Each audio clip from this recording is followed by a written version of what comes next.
warahmatullahi wabarakatuh. Selamat pagi dan salam sejahtera bagi kita semua. Hari ini kita akan berbicara terkait dengan kepemimpinan.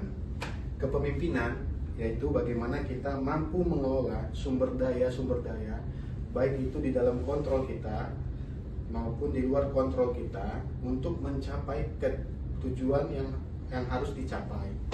Kepemimpinan dalam level terendah dapat dimulai dari diri kita sendiri. Bagaimana kita mampu mengelola organ-organ dalam tubuh kita seperti tenaga kita, pikiran kita untuk mencapai tujuan kita. Contohnya bagaimana kita mampu mengelola organ kita untuk mencapai tujuan hidup sehat atau kita mengurangi berat badan kita. Nah, kemudian lanjutnya di dalam lingkup perusahaan atau lingkup organisasi, kepemimpinan sudah dapat kita terapkan dalam level terendah. Contoh teknisnya, saya di divisi sekretariat perusahaan, di mana divisi sekretariat perusahaan itu tugasnya seperti arsiparis, GCG, dan hubungan komunikasi. Kepemimpinan bagaimana kita dapat mengelola dokumen-dokumen perusahaan itu agar dapat mudah diakses, mudah dilihat, penyimpanannya baik, artinya tidak bebas dari banjir atau kebakaran, dan runut dokumennya. Yang kedua seperti GCG, bagaimana kita mampu mengelola atau kita dapat memberikan informasi-informasi terkait dengan tindakan-tindakan perusahaan, baik itu level terkecil sampai dengan level terbesar dalam lingkup GCG, sehingga mampu meminimalisir resiko. Terdapat 5 perilaku kepemimpinan. Yang pertama, model the way. Artinya pemimpin itu dapat menciptakan prinsip-prinsip atau konsep-konsep yang akan dilakukan untuk mencapai tujuan perusahaan seperti instruksi kerja dan sebagainya. Kemudian pemimpin itu, yang kedua, pemimpin itu memberikan inspirasi. Seorang pemimpin itu memberikan inspirasi baik dalam lingkup perilakunya ke masing-masing tim yang ada di bawahnya. Kemudian pemimpin itu men-challenge suatu proses.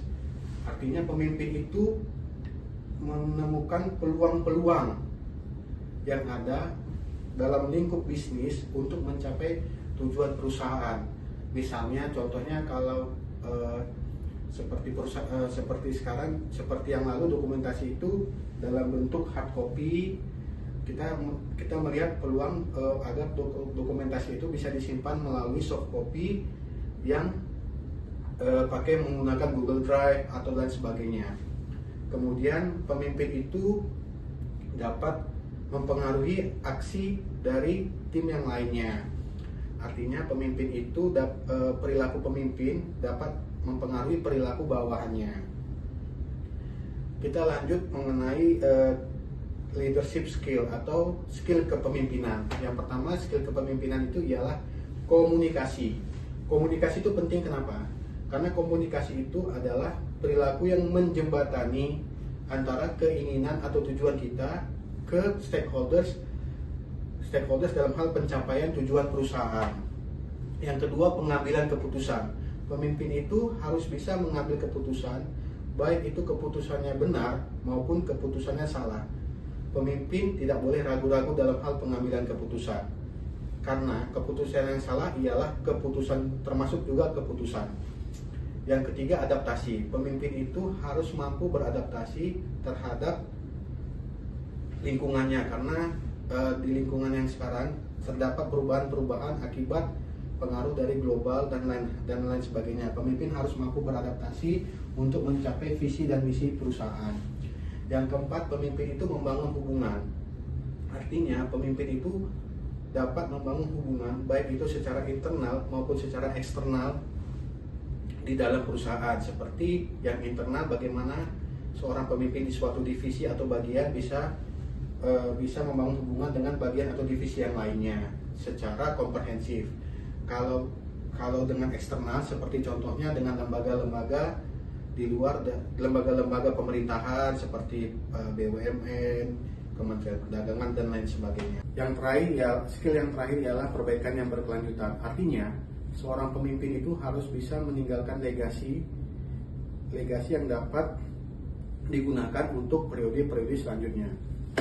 Yang terakhir yang pernah saya kutip terkait dengan kepemimpinan pada buku yang dibuat oleh salah satu CEO yang malang melintang di dunia usaha BUMN, yaitu banyak pemimpin yang gagal terkait dengan kepemimpinannya.